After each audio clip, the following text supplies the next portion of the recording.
saya berharap kepada Polda Metro Jaya, Pak Dirkrimum, Pak Kapolda, Pak Wakapolda, saya percaya beliau-beliau polisi yang sangat profesional ini jangan ragu jika memang diperlukan penahanan.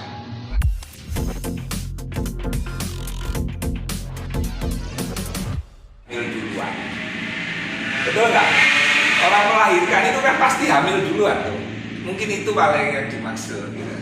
Jadi begini, kan kasus ini kan sudah dibawa ke ranah pidana, termasuk pasal penelantaran anak dan perbuatan salah yang mana hukumannya kan 5 tahun ke atas, dan hukuman yang 5 tahun ke atas itu bisa dilakukan penahanan. Terus kemudian hari berikutnya dilaporkan di pasal pencemaran nama baik atau fitnah. Jadi saya tidak mau menanggapi apa yang disampaikan oleh Pak Dodi Sudrajat. Barusan saya juga ditelepon sama Mbak Puput karena perempuan ini sangat berakhlak ya. Makanya ketika melaporkan pertama saya nggak bisa dampingi, dia pamit, bukan meninggalkan saya. Kan awalnya kan Mbak Puput itu datang ke kantor saya untuk konsultasi sama minta doa. Harusnya kan ke kiai, saya kan bukan kiai. Jadi saya memberikan ijazah yang dari kiai, bukan dari saya. Saya dikasih Kiai Az-Zaim Ibrahimi Situbondo, tak sampaikan ke Mbak Puput untuk menghadapi masalah ini bacalah Bismillahirrahmanirrahim setiap selesai sholat. Jadi kasih sayang Allah, kalau orang sudah dapat kasih sayang Allah, maka siapapun yang menghalanginya akan. Nah, lalu Mbak Puput cerita tentang apa yang dilakukan Pak Dodi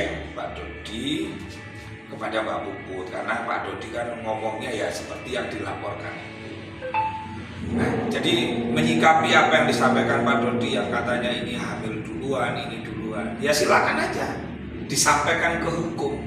Karena Mbak Puput tadi nelpon saya mengabari juga bahwa Mbak Puput akan diperiksa Polda Metro Jaya. Alhamdulillah, berarti ini luar biasa ini.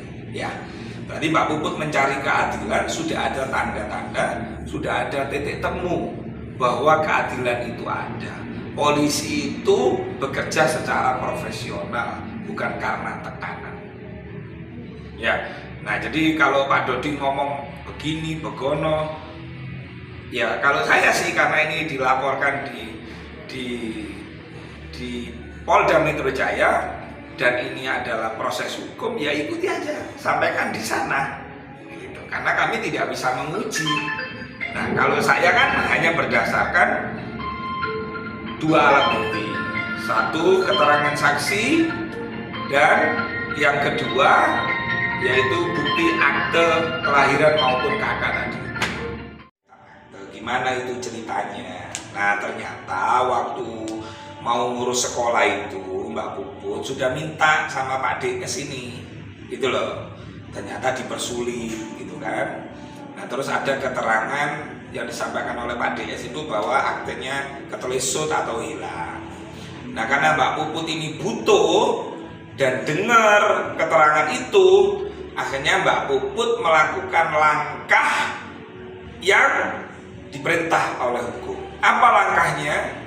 Ya otomatis Mbak Puput karena sebagai peserta sekolah harus ada akte kelahiran, Mbak Puput melakukan langkah yang diperintah oleh hukum. Apa itu? Nah, bikinlah surat keterangan hilang. Dengan surat keterangan hilang itu datanglah Mbak Puput ke Dukcapil, entah ke Pak Camat, entah ke Pak Lurah, minta surat pengantar. Nah, untuk supaya diterbitkan ulang akte yang ketelisut tadi. Jadi akte kelahiran yang dibawa oleh Mbak Puput itu adalah akte asli, akte duplikat namanya, akte asli yang diterbitkan oleh Dukcapil tadi. Yang bagian akte itu apa? Nah, termasuk kemarin yang dibawa dijadikan barang bukti. Tuh, gitu loh. Akte kelahiran. Nah, karena Mbak Puput itu cerai, otomatis kepala keluarganya adalah Mbak Puput kan. Makanya akte kelahiran itu sebagai kepala keluarganya Mbak. Itu ya.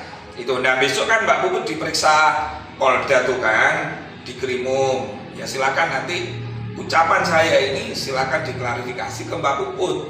Apakah benar yang disampaikan? Karena tadi itu nggak apa-apa Gus, memang itu faktanya, itu nyatanya. Gitu.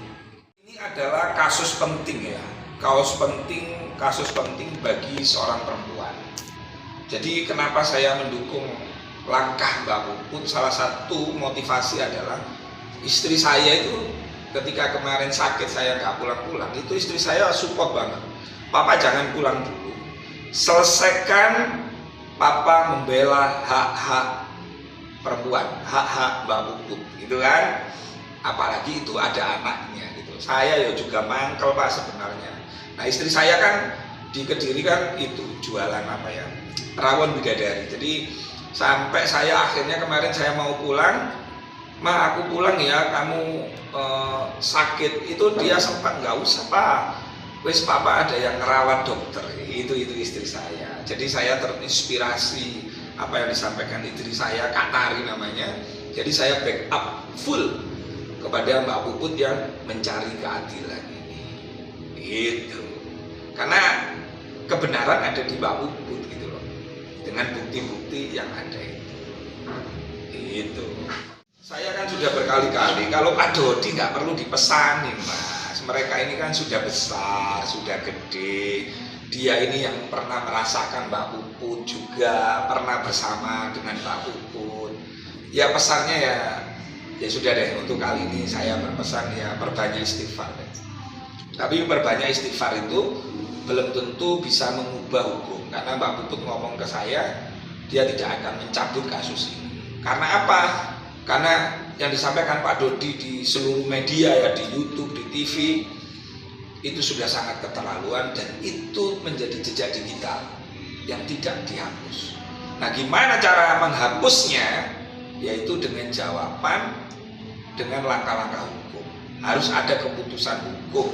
Kalau Pak Dodi kemarin tidak mengakui A sebagai anaknya, maka nanti biarlah hukum yang akan membuktikan bahwa you adalah bapaknya.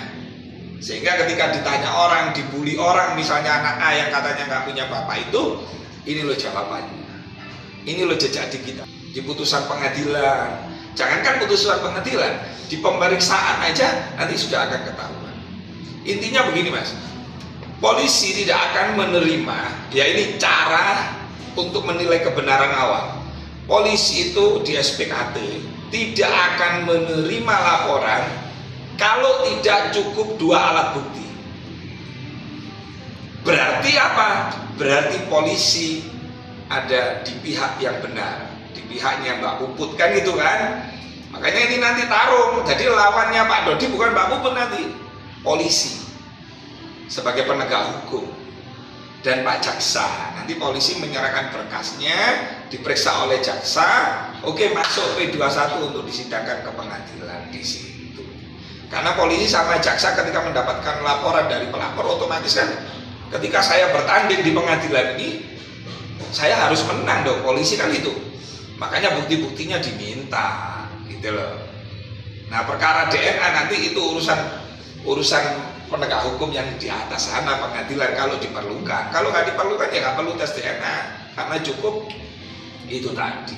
Tapi yang pasti, ayo kita sebagai warga yang taat kepada hukum, sebagai warga negara yang baik, ketika kita sebagai laki-laki sudah tanda tangan dan mencatatkan anak kita di akte kelahiran, maka itu sah sebagai anak kita.